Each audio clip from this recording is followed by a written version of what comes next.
Is this the dagger?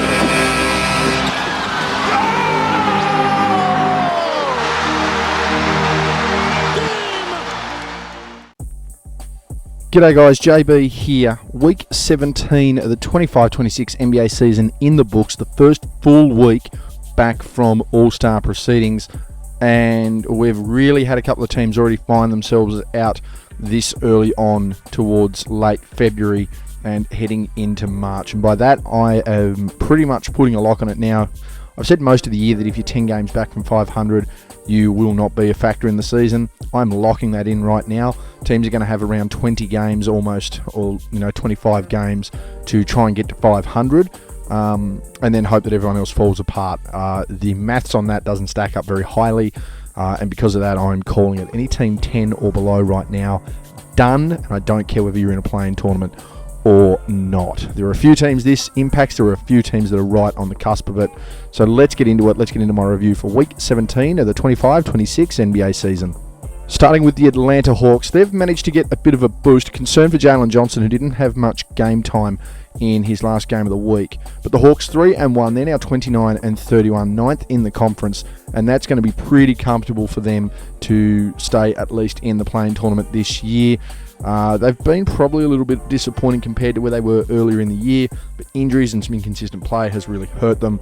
But Jalen Johnson still remains their best player, and to me is going to be right in the conversation for all NBA selection along the line this year. 19.8 points, 10.3 rebounds, 5 assists over the week, 1.3 steals, 0.5 blocks on 2.8 turnovers, 40% from the field, 15.4 from deep, 84% from the free throw line. I am very interested to see exactly how this pans out for Atlanta. I think they're probably going to be stuck in the play-in tournament just because of how strong it's now getting towards that 7th, 8th seed and how competitive that is towards the top 4. But I don't think Atlanta can fall any further than where they are. The Boston Celtics, they are going to stay in contention for me right up there in that top 2, top 3, potentially top 4 spread, depending on what the Cavaliers are doing. In a week like this shows why. 3-1 weekly record. They're now 38-20, and they have just missed the opportunity to break the 40-20 rule of Phil Jackson, where if you've broke 40 and 20, or 40 before 20, then you are a genuine title contender. Unfortunately for the Celtics, they have missed that. I still think they can pull an upset because there are some inconsistent sides in the East, particularly around playoff time, that they might be able to capitalise on. Derek White has had a fantastic year. He's got to be in considerations for all defensive first team. 16 points, 6 rebounds, 6.8 assists, 1 steal and 2.8 blocks in the 4 games that he's played this year. A former Spur, might I add. So let's just be thankful some of these guys aren't floating around with this young core, because that would be a scary proposition. 2 turnovers a game, 41.4 from the field, 32.3 from deep, 85.7 from the free throw line. Boston are going to be pretty comfortable. They'll stay in the top 4. I don't think they fall any further than that. And with luck on their side, outside of Detroit, they can certainly stay in that top 2, top 3. On the contrary, someone like Brooklyn, they are done. Didn't win a game this week, 15-42, 14th in the conference, and they're going to really hope that they regroup in the off-season there. Michael Porter Jr. played 4 games this week. Again, thought he should have been an all-star, and he's probably a fringe all-NBA level player, even in a team like this. That's just the kind of year that I feel that he's had. 20 points, 5.3 rebounds, 4 assists, 0.5 steals, 0.3 blocks on 0.8 turnovers. Shot 43.8 from the field, 17.2 from deep, and 90.5 from the free throw line. The Charlotte Hornets, 2-2 this week. They're 28-31 overall. They're sitting in 10th, and they have clearly cut themselves above Milwaukee and clearly cut themselves above the Chicago Bulls, and this is not where I expected to see this team this late in the season, and it does come off the back of one of the 2 best rookies in the league. If he's not number 1, he should be number 2, and if you've got him at number 1, look, I don't know anyone that's going to argue with you there. The best young shooter in the league, and I'm very comfortable in saying that. Con Knippel, 4 games played, 24.3 points, 4.8 rebounds, 3 assists, 1.3 steals on 2 turnovers this week, 54.1 from the field, 50% from deep, 81.3 from the free throw line. Their season is alive, but I'm not worried about them against one of the top 2, top 3 teams in the league. If they manage to get on a bit of a run, okay. Does form give them a bit of credibility? I don't know. But Charlotte are now in a good position. Ultimately, you've got Miller, you've got Knippel, you've had some good acquisitions in the free agent period. You've still got Bridges and Ball if they can do anything, but I think they really just need to focus on this young core right now. Get 1 or 2 savvy veterans in. Maybe you're looking at a playoff team. but you do have to focus on Miller and Knipple moving forward. Over to the Chicago Bulls, who are now 11 games below 500, a 0-4 return from the All-Star break, and after a lot of hype of a lot of young guys with not much size, they're now 12th, and their season is done. Matisse Bezelis, 4 games played, 16.5 points, 5.8 rebounds, 1.5 assists, 0.8 steals and 1.5 blocks on 3.3 turnovers, 47.1 from the field, 32.4 from deep, and 77.8 from the free throw line. The Bulls are not worrying anybody, and I don't care what their health card says. The Cleveland Cavaliers have managed to rally their season. As we know, they were fighting for an 8th seed early on, but things have just managed to click for them. They managed to get James Harden in the free agency period, and now he has a broken thumb. He's willing to play through it, but that is not a good sign if you're relying on him to be your second option in the postseason. 3-2 weekly record, 37-23 overall, 4th in the conference. Jarrett Allen, their best player throughout the week. 19.6 points, 11.6 rebounds, 1.4 assists, 1 steal and 1.2 blocks on 1.2 turnovers. He's had a little bit more of a run since James Harden came into the team, but he had shown signs of that a little earlier. He was just stepping up, he was just getting his game right in, and I think you do have to give at least a little bit of credibility to a Donovan Mitchell there, who's worked really hard with this team this year. Allen, 71.2 from the field, didn't make a 3, made 2/3 from the stripe. Cleveland just priming themselves for a run if Harden's thumb can get healthy quickly. Over to the Detroit Pistons, a 3-1 weekly record, 43-14 overall, first in the conference, and on a win percentage basis, they are the best team in the NBA right now, and in 2 seasons have had one of the biggest turnarounds in league history. It's a phenomenal run that they're on. They are still, they're going to go close to 60 wins, which is crazy to think, particularly after my thoughts on OKC. And I still think OKC are the team to beat. I just think they're too deep for anyone to roll. But Detroit right now playing excellent. Cade Cunningham continues for me to be the second best player in the league this year. I've had this running all year. You can go and look at the reviews. You can go and look at the MVP race that I've had running. To me, it's pretty clear Cade has been right up there as that second option. And who knows, maybe he does get to number 1 in the end. Maybe he does get that MVP award in my books. But we'll see what happens. And you can understand why with performances like this week. 26.3 points, 6.8 rebounds, 12.3 assists, 1.8 steals, 2.8 blocks on 4.3 turnovers, 43.5 from the field, 41.9 from deep, 92.3 from the free throw line. Cade has been a beast all year. It's now starting to come to the forefront because the Detroit Pistons are the number 1 team in basketball. The Indiana Pacers, they again didn't win a game this week. They're last once again over in the East, 15-44 overall. Jarice Walker, he has been huge for them over the last few games, and a guy that has been stepping up, another young guy that's going to look a lot better in a healthier team. 14.3 points, 11.3 rebounds, 6.3 assists, 1.5 steals and 0.3 blocks on 3.5 turnovers. 32.7% from the field, 28.6 from deep, 71.4 from the free throw line. At the end of the day, the Pacers are done. Over to the Miami Heat, had a 3-game week, 2-1 weekly record, 31-28 overall. They are sitting 8th in the conference. And again, they're sitting reasonably comfortable compared to 9th and 10th in Atlanta and Charlotte. It's going to be a matter of how they perform in a play-in tournament. I just think they have enough going on both sides of the ball to get it done. Doesn't necessarily mean that they're going to go much further than that. We only had to see what happened to them over the last few playoff runs. Andrew Wiggins, another well-rounded week, and he has just been that consistent piece for Miami all year. 19 points, 7.5 rebounds, 3.3 assists, 0.7 steals, 1.3 blocks on 0.7 turnovers, 55.9 from the field, 61.1 from deep, and 80% from the free throw line. Guys like Bam Adebayo have been consistent this year. People like Norm Powell have been consistent this year. But Andrew Wiggins has just been that constant. He's been that core, particularly when you've had some guys coming in and out of the team. You've had the controversy at the start of the year, and you've got some young guys you're trying to bleed in. Wiggins is that perfect conduit to both, who just keeps his team ticking, and he's been doing it for quite some time. The Milwaukee Bucks, they are sitting 11th. They are only 5 games below 500, but their form line and consistency doesn't tell me that Charlotte is too concerned about them in a play-in tournament. Of course, Giannis Antetokounmpo still out injured, and he is definitely out of that MVP race. There's no doubt about that. An injury year for Giannis. But the Bucks this week, 3-1 weekly record, 26-31 overall, 11th in the conference. As I said, they may still be able to put a few things together if they want to chase Charlotte Kevin Porter Jr. has had a couple of nice weeks, and he's had a pretty consistent season, albeit in a tough side. When they're healthy and if they've got a star around them once again, his numbers might dip, but I think the production is going to stand out once again. 4 games played this week, 24.5 points, 4.8 rebounds, 7.3 assists, 3 steals and 0.8 blocks on 1.5 turnovers, and epically efficient from the field on that too. 62.9 from the field, 37.5 from deep, and 85% from the free throw line. If you want to look exactly why a team goes on a run like this, I don't care what sort of team you are. When your best player is having 25, 5 and 7 with 3 steals, less than 2 turnovers and over 60% from the field, you're going to get results.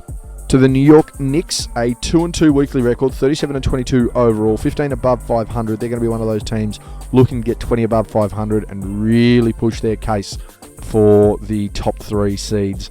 And they are certainly sitting top 3, but they would like to be a lot higher than that. Jalen Brunson, their best player this year, the heart and soul of New York. 4 games played, 23 points, 3.8 rebounds, 6.8 assists, 0.5 steals, 0.5 blocks on 3.3 turnovers, 44.3 from the field, 33.3 from deep, 82.1 from the free throw line. And I said it earlier this week, I don't know one team whose fortunes go so much on their best player in the league right now more than the New York Knicks. Brunson is that guy, and he carried quite a heavy load. He's been doing it, as I mentioned, since day one, since he takes a charge heading into OT, set the standard of what he wanted to be as a Knick. They've tried to follow that for quite some time there. There has been some conversations around how much he needs to let Cat take over as to see whether that's going to keep him happy and help the team. At this point, the team's fortunes have favoured on his form and his performance. There's no need to change the recipe and add extra ingredients if the meal already tastes great. The Orlando Magic, a 3-1 weekly record for them. They've had some great performances over the last week or so. 31-26 overall, 7th in the conference. Again, a team that when they're on, I don't think they're going to be too concerned with Charlotte. They're not going to be too concerned with Atlanta. And to an extent, I don't even think they would worry about a team like Miami. They just have that ability to play. And if they can get some health in themselves in the last 15, 20 games and some form, okay, maybe they push a couple of teams in a playoff series above them. I don't think they win it, but they certainly would be able to push them. And Desmond Bane has been a huge factor on that. 27.3 points, 3.5 rebounds, 3 assists, 1.8 steals, 0.5 blocks on 3 turnovers this week. The efficiency from the field at 61.5, 50% overall from deep and 75% from the free throw line. You add in the fact that Banchero has had a sensational week as well, and he was right up there as someone I was going to consider for this. Yeah, they've had a tremendous week. They've had a tremendous turnaround. Again, the health card has been the big question. I know a lot of teams have had a health card, but for a team with as many potential high hopes as Orlando, with the health they've had, they really haven't been able to showcase it. Hopefully, things can steady towards the end of the year. The Philadelphia 76ers, a 2-2 weekly record for them. They still remain 6 above 500 at 32-26 and still remain comfortable in the top 6 there, 32-26. They are only a game above Orlando, and health is the ultimate card that might swing the other way as well, because we do know that some of their key players and star players are susceptible to injury, but it will come down to consistency for some of the young guys this late in the season to keep their legs under them as well. What they won't need to worry about, though, is someone like a Tyrese Maxey, who's had a phenomenal season, clearly established himself as the number 1 man on this team. 31.5 points, 4.5 rebounds, 6.5 assists, 2.5 steals on 0.8 blocks this week with 3.5 turnovers. Inefficient from the field, which is, sort of not a shock. He's had weeks like that, but it does then it does determine ultimately how the team performs, and that's why they went 2-2 and not a 3-1 or potentially a 4-0. 44.8 from the field, 32.4 from deep, 90.3 from the free throw line. Some questions around what Embiid could do in a playoff series. I'm not going to entertain them because, let's be honest, hasn't really performed, and he's rarely on the court when it does matter. So we'll see what happens. Philadelphia are sitting okay. The Toronto Raptors, a 2-2 weekly record for them. They still remain 9 games above 500. They're probably not going to get enough games under the belt and enough play and run to be able to crack that top 4. But I would like to see a nice first round matchup against any of the top teams with Toronto, because they just have a dynamic on both sides of the ball that could cause a disruption at any point. And one of the keys to that here is on screen. Brandon Ingram, a guy who's been plug and play. As I said, thought he was an all-star this year. Really worked hard, got out of a tough situation in New Orleans where everyone else around him was as injured and, well, at times more uncommitted, and weren't able to get on the same page. That's not the case here in Toronto. He's paired well with Scotty Barnes and complements with someone like an Emmanuel quickly really, really well. 22 points, 6.8 rebounds, 5.5 assists, 0.5 steals and 0.5 blocks on 2.5 turnovers. 43% from the field, not ideal. And again, it's that level of efficiency that does change the fortunes of a team. 41.2 from deep and 72.2 from the free throw line.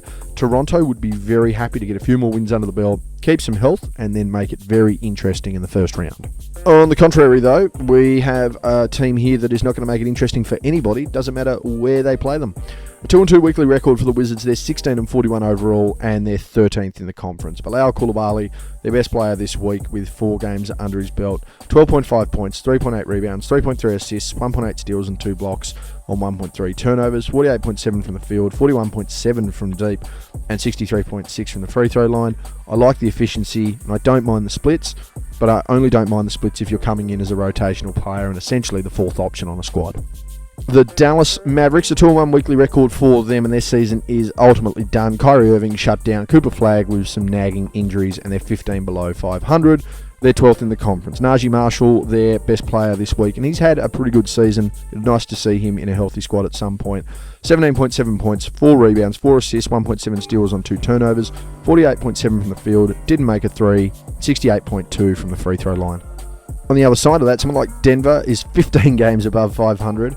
They've now fallen to 4th. They've just had some inconsistencies in their play and a few shortcomings there, and I just wonder exactly what that means for them come the postseason. A 2-2 weekly record, 4th in the conference. Jokic continuing to stand out as their best player, and as I flagged in my mid-year review, I do have a feeling Jokic has been their best defender this year, but I think that's also the crux of their issue, that I don't think you can have a team that wins a title with your best defender being Nikola Jokic. Still had a fantastic offensive week this week, albeit inefficient by his standards. 29.8 points, 14.5 rebounds, 7.8 assists, 1.8 steals, and 0.5 blocks on 3.5 turnovers at 47.7 from the field.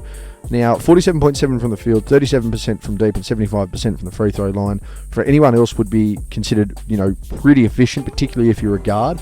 But when Jokic does it with everything he's doing, it sort of does get looked down by.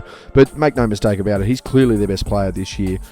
He'll still remain in MVP conversations. He's clearly, as I said, clearly been their best player, but I do wonder with Denver, just a slight slump, some guys not getting involved, and I do have a couple of defensive questions.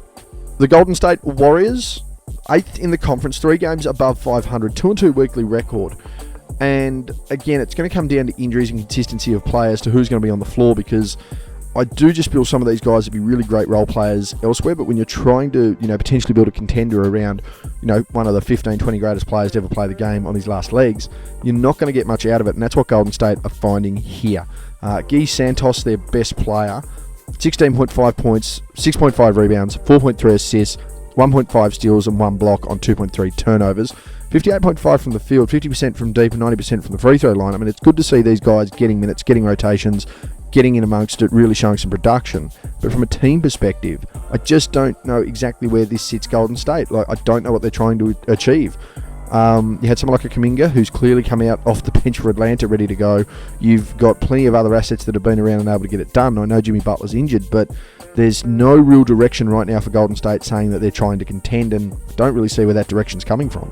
The Houston Rockets, a 3-1 weekly record, 36-21 overall. They're now moved into top 3 of the conference, and all this off the back of the controversy that everyone thought would be Kevin Durant's leaked messages and comments about teammates. And while that's not controversial, there is certainly controversy around it.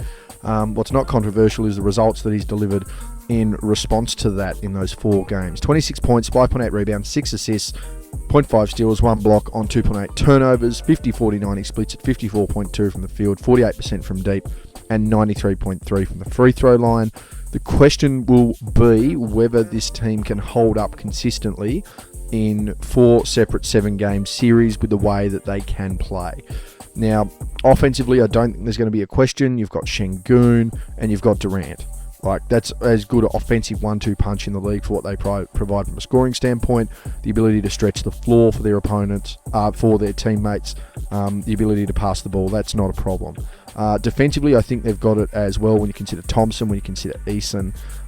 There's plenty going on there, a nice backup there in Reed Shepherd, but are they strong enough to get over the top of someone like San Antonio, and are they strong enough to come over the top of someone as healthy when they are as Oklahoma City? The LA Clippers, a 1-2 weekly record for them, 27-30 overall. They're still sitting 10th in the conference. They've made a really nice run. It's funny because someone like Charlotte's done the equivalent of what the Clippers have done this year, and they don't get nearly the conversation that the Clippers do. Again, that all comes down to the market that you're in. Kawhi Leonard with another solid week and plenty of conversation going on about him and what's going to happen with his contract and what that means for his future. We'll wait for that to play out, but it certainly doesn't sound like the Clippers are going to cop any sort of punishment beyond Kawhi going into free agency. 30.3 points, 5.3 rebounds, 4 assists, 1 steal and 0.7 blocks on 3.3 turnovers for Leonard, who this year, if he's healthy enough, if he can stay the distance, is probably going to get an All-NBA nod and potentially get an All-Defensive nod. 53.2 from the field, 35% from deep, 81.8 from the free throw line. A few people have asked whether this is Kawhi's best season ever. I think when you want to factor in injuries, yeah, it's certainly a nice return, everything considered, but many people seem to forget exactly how good this guy was from 2016 and 2017 and even in 2019.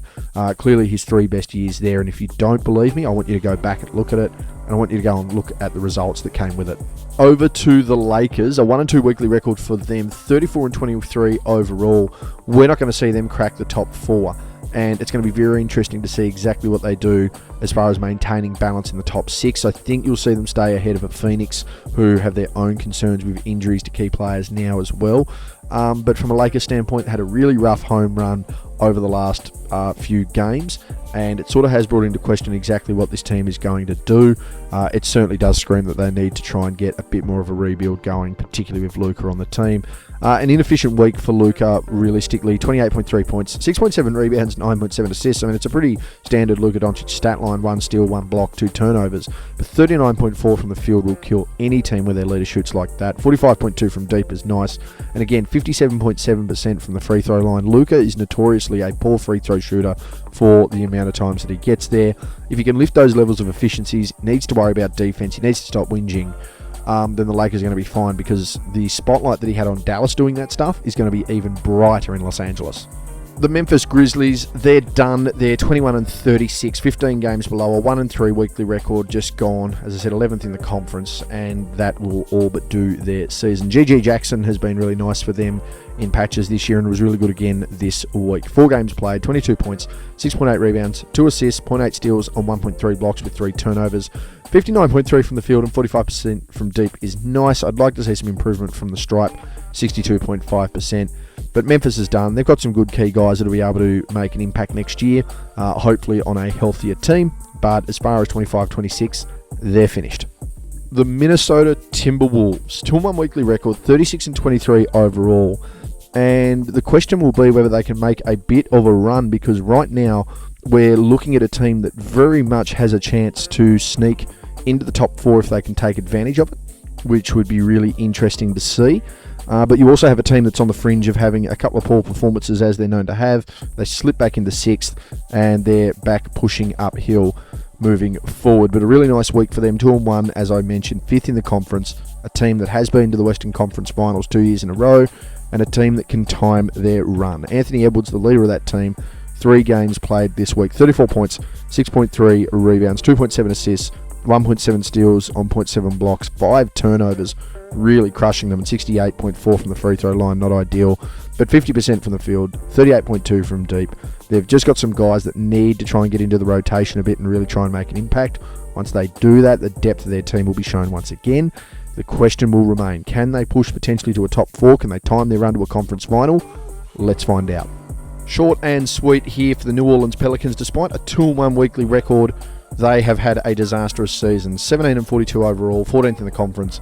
They are done, which is scary to think that Zion Williamson has had one of the healthiest seasons of his career, and I don't think anyone would say that this year has been a healthy year for Zion Williamson.